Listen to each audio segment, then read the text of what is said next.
Okay, our beloved, so what if we were to tell you that today is the 11th day of the 11th month of the 11th year of the 11th planet and the 11th house? What if we were to tell you that today is the day of manifestation because of who you are, where you reside, what day it is, what the energy supports? What if we were to tell you that that is the energetic imprint of where you find yourselves?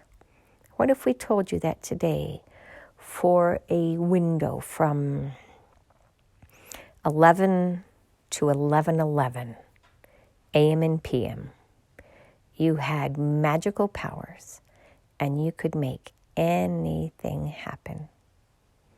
And all you have to do is set your intention or make your wish and blow out the candle on your birthday cake. What if we said it was just that simple to manifest? Wouldn't that be magical? So now here is where you really find yourselves at this time in the universe. The planet is shifting. The energy of the universe to a certain extent is shifting. And you, our beloved two-leggeds, collectively and individually, are shifting. But what does that really mean? Now, it would be lovely if you could just blow that candle out on top of that cake. Set your intentions, and then poof, there is the genie who shows up in front of you and says, what would you like now? How would you like to put this into play? But we're telling you it's not that simple and it's not that easy. And that is because your entire construct is shifting from the old to the new. So our another was sharing a message with somebody this morning, and she got really energized by the explanation that we were sharing through her because of the linearity and the logical nature of her brain. She's very practical and loved geometry, for example, because of the proofs. You had to establish the order within which things were proven, and then it was just logic thereafter. It's just practical. That is how our brain functions, but not everybody else's does. However, there are certain examples that the majority of you can understand, either esoterically or practically speaking. You have personal experience with this in some form. And that is programming. So now if you were to sit down behind a computer and program the coding that runs behind the scenes, it's a series of yes-no questions, right? Ones and zeros. If such and such is true, then have the computer do this. If such and such is not true, then have the computer do something different. And it is built upon on-off, yes, no, 1, 0, power, no power.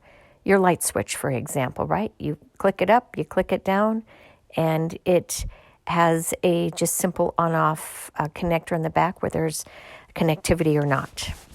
But when you have a program on the computer, a video game, you move your joystick to the right, your character moves to the right. You enter the appropriate passcode into your online banking and it allows you access. And if you get it wrong, you get a certain number of tries and it shuts you out. That's programming, right? Now, there's a lot more complexity to it. But at the end of the day, it's a series of yes-no questions. Now, how does this apply to your lives in this particular moment? Your patterns of behavior are a series of yes-no based on prior experiences. So, If, for example, you don't know what a stove is or what fire is, and you put your hand on it, you will burn yourself the first time. And you will then create a yes-no program within your system, which says, when you see this flame, no, you do not put your hand in it or on it, because it will burn you. So that is from trial and error, correct? Now, when you have certain experiences in your childhood that occur, you create a safety mechanism for yourself, which consists of yes-no coding. If such and such is present, this is your response.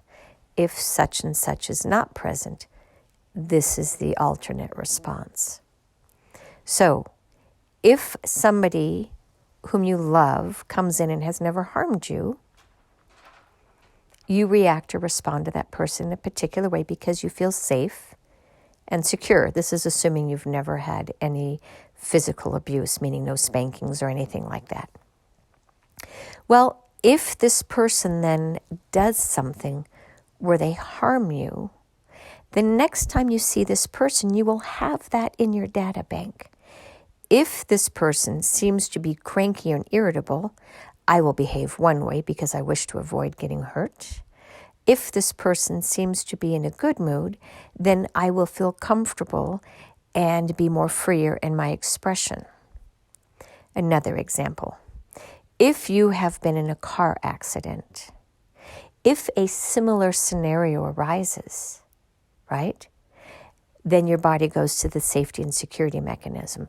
Behave this way. Now, is it the best way? Not necessarily, but it is your safety mechanism, which tells you in order to be safe, this is what you do. You slam on your brakes. You hold onto the steering wheel. You veer left, you veer right, or you simply freeze up and do nothing and hit the car ahead of you. Versus if you haven't had this type of a safety mechanism, you don't have a pre-programmed code system that tells you how to react. You will act organically to a certain extent. Now, the fact is that none of you live in a vacuum. You have heard stories from other people. You have watched movies, which kind of pre-codes you to a certain extent. But it is from your early childhood that you have adapted to your yes-no response system. But at this point in time in humanity, we are rewriting those codes to create healthier responses instead of unhealthy reactions. And what you need to realize is that if you were to blow the candle out as you're making a wish for everything to be different, you would be resetting your entire system, and you have everything that is built on this Jenga house of cards. And if you pull out the foundation, everything will topple down. So it is much better to pull out one Jenga stick and see what happens. And then another, trying to maintain the best stability as possible, thereby allowing you to continue to function in your world. Now, our another had an experience where we really did, in many ways, hit a reset. And as you have seen how it has affected her life, she hasn't been able to work since 2012. She's having to adopt an entirely new structure upon which she operates. We chat with her, so that has changed, right? She's now a single mother. She's having to figure out how to run her own household, all these different things. Well, it would have been more desirable for her if we had pulled out one Jenga piece at a time to not create such instability in her life, but this was her life's purpose. So we're telling you all, trust us when we say this is not the path that you want. It is painful and it is scary. So allow us to just do one line of code at a time in your life and just rewrite that one particular line of code, because it is going to have a ripple effect through the rest of your entire program. And when that new code has had its ripple effect and it's kind of calmed down, then ideally we would rewrite the next line of code. Now, the reality is that there's so much catalyzing energy going around the world these days that it's not quite that simplistic either. But we want to explain to you what this looks like and why it is so complicated, because you have an intricate program that runs the entirety of your life, including, that your heart functions, that your liver functions, that your kidney functions, that your brain functions, that your nerves function, right? That your spine creates the pathway for the nerve messages to go around your body to keep you functioning. There's your dietary habits, there's your belief systems, there's the patterns within which you find yourselves. You walk here, you drive there. There's so many different pieces, and you can only change so many things in your petri dish without creating havoc in your experiment called your life, your journey, your path. So, trust that it is all being done as it is meant to, and each of you have vastly different journeys. And so what works for one person is not going to work for another because of the intricacies within your coding. Some of you prefer one type of food. One of you must eat certain types of foods because other things create a nasty allergic reaction. So what works for one person may not work for another.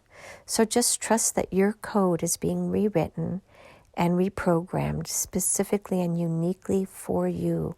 Your divine creator and your higher self and your spirit team, your guiding team, they're all working together to help to guide you from where you are at today to where you are meant to go. And yes, there is free will involved. And then there are just some certain life contracts which are just written in that you cannot avoid.